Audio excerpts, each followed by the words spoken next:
Those who are familiar with the politics of the region, they know that the Americans' involvement in this matter will 100% be at their loss. The loss they receive will probably be much more than the damage Iran will bear. If America have a military presence on the ground, without a doubt it will be an irreparable loss. They are threatening us, and they are also clearly asking us to surrender. With an unacceptable language, they ask the nation to surrender, and they ask us to come and surrender, which surprises us. First of all, they should threaten someone who is scared of their threat. The nation of Iran has shown that they does not feel intimidated by the threat of those doing the threatening. Moments ago, Iran's supreme leader addressed his nation, saying Iran will not surrender. He also directly responded to President Trump. Ayatollah Ali Khamenei made this threat: let the Americans know that the Iranian nation is not one to surrender, and any military intervention on their part will undoubtedly result in irreparable damage. His remarks coming just a day after President Trump called on Tehran to surrender unconditionally.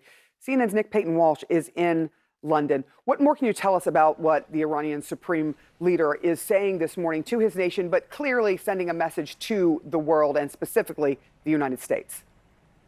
Yeah, his second public comment since this conflict, this phase of the conflict began on Friday. And I should say, yes, while the rhetoric is fiery, it's not the most combustible language we've heard coming out of Tehran. And indeed, the irreparable damage, he says, that will be done. He doesn't necessarily say it will be done to the United States bases, for example, in the region. He doesn't, as far as we know at this point, appear to even mention President Trump by name. And also, too, the version we're seeing is a statement that's been read by a female anchor on state news broadcasting. So an interesting set of nuances here, but the words themselves are: let the Americans know that the Iranian nation is not one to surrender, and any military intervention on their part will undoubtedly result in irreparable damage.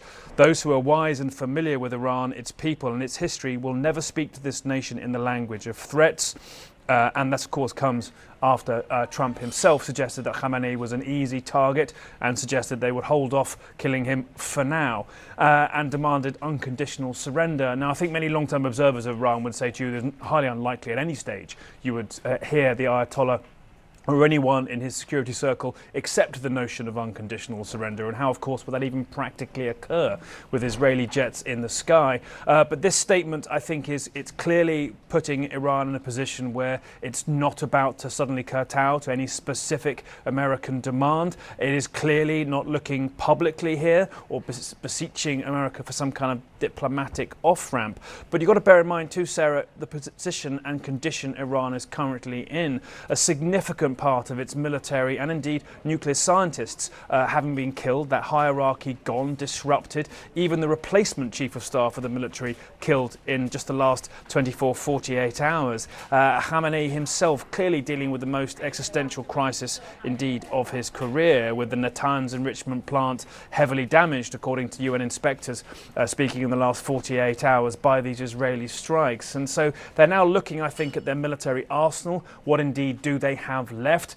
Some experts we've been speaking to have suggested they have between 1,000 to 2,000 missiles that could hit Israel. They've possibly burned through 500, maybe 700 of those so far. So really doubts as to how much they have left that could be used as a deterrent against Israel, period. And I think that will be dictating a lot of their choices going forwards. They can't publicly give in, but there's not an awful lot potentially, as far as we know, they can do to deter the US and Israel in the days and weeks ahead. Iran's supreme leader ratcheting up its war of words with the US this morning. The US military now surging its troops in the region. And two sources, CNN says President Trump is increasingly warming to the idea of the US using its military to strike Iran's nuclear facilities. Iran ramping up tough talk, as we mentioned just a short time ago. Iran's supreme leader warned that if the US gets involved in the conflict, it will cause irreparable damage. That comes after President Trump said the Ayatollah would be an easy target and demanded Iran's unconditional surrender. Already, the U.S. is mobilizing forces, sending another aircraft carrier to the Middle East, and sources telling CNN the U.S. is deploying more than 30 aerial refueling tankers to the region as well. Overnight, Israel says it launched a new wave of strikes involving more than 50 jets on Iranian centrifuges and missile production sites. And new before and after satellite images obtained by CNN show the damage the that the airstrikes have caused to Iran's military facilities. CNN chief international anchor Christian Amanpour joining me now. Christian, you look at this situation and what we're facing. What do you see as you see all of these things moving into place, the military moving things into place, Donald Trump warming to the idea of strikes? Do you see this going forward, that the U.S. is indeed going to take part in this war? Look, it's hard to tell. Donald Trump says certain things and is, he's making decisions with his closest advisors, and we don't know, sometimes from one day to the next what it will be. But you're absolutely correct that all the signals point to Donald Trump deciding to take part. And apparently, according to what you've just reported, the actual physical preps for such a deployment, contingency plans, so to speak, pre-positioning aircraft and other such equipment that might be necessary, appears to be going on from what you've just said. The question, of course, is, following reporting from our colleagues at the New York Times, Ronan Bergman, Maggie Haberman, and the others, it is very clear that, according to their reporting and according to all that we see and hear, Donald Trump is significantly influenced by Benjamin Netanyahu, who has wanted to do this for many, many decades, as we have been reporting. Donald Trump, we hear and we know because he said it, is seeing the successful military operation by Israel and thinking that maybe this is something to also take part in. The question, though, of course, is what is the end strategy and what is the wide goal, and does the United States and Israel share the same goal? Is Donald Trump also in the regime change, or more precisely the regime destruction business, as Israel is and as it keeps telegraphing? For instance, when Donald Trump posted that Khamenei, the so-called supreme leader, would be an easy target if they decided to go ahead, that is telegraphing the desire for that political assassination, should they desire to do that. Now, you've seen that Khamenei has responded and done the usual. Iran always says we will not surrender and we will, maintain our dignity, our sovereignty. The issue is with the Iranian people right now. There is a good deal of fear and panic. I have my own friends and family, not to mention others who I'm in touch with there, who are trying to follow instructions. It is impossible to evacuate a city of 10 million people. Just impossible. It's a completely irrational thing to say. So analysts are saying this is a sort of a psyops, if you like, to cause as much panic and chaos and damage to the regime's control right now by threatening, that many people, or subliminally threatening that many people, by bombing in various areas that may or may not have military targets, but also have quite a lot of civilian targets, many, many residential neighborhoods, and also by cutting and disrupting and hacking a current the financial system, where it's getting more and more difficult for Iranians to be able to get money out. They also don't have enough gasoline, even if they wanted to get into their cars, to actually escape en masse, as they are being told to do. So this is the situation on the ground, and the real question is, what is the strategy? What is America's end goal, and what is Israel's end goal, and do they align? Yeah, those are really good questions that need to be answered. There's also this question that I wanted to talk to you about, because you are in touch with people in Iran, and you've been covering this region for such a very long time, many, many decades.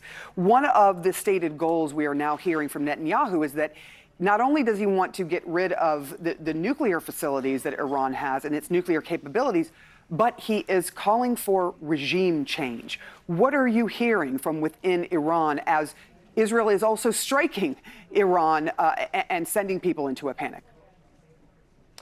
Well, indeed, to follow up from what I was just saying, there is quite a lot of panic. Look, we've said it over and again, the majority of the Iranian people are fed up with this government, with this regime. I have personally covered the Green Revolution, the so-called Green Revolution, back in 2009, when people actually came up to me as I was following them with cameras, running through the streets with these protesters in 2009, and they said, Madam, this time it's going to happen. But no, it didn't, because the regime used its police, military, and and paramilitaries to crush that protest. I've been banned ever since for doing those reports on people's desires in Iran. So the question is, will they be able to come out now under a hail of bombardment and under the panic that I've just described, because people don't know where the hits are going to happen, even if Israel says they're telegraphing. Remember, Gaza the same. They said they were telegraphing, but many people just found themselves going in circles and not knowing exactly where to go, over and over again being told to evacuate under a hail of bombs and strikes. The second issue is, even though many people would like to see an end to this, do they want to see it? And you're seeing it on their internal discussions and Telegram, although even that is difficult to monitor right now because of the disruption of a lot of internet ability there, that they're very concerned and not thrilled that this might come, at the end of an Israeli F-15 jet. It is very, very sensitive in that part of the world, especially given what that part of the world and many parts of the world view as, the decimation of the Palestinian people by Israel right now in Gaza and in the West Bank as well. So there are all those complicated things. Then the last most important thing is, who comes next? If regime destruction is the aim, who and what comes next?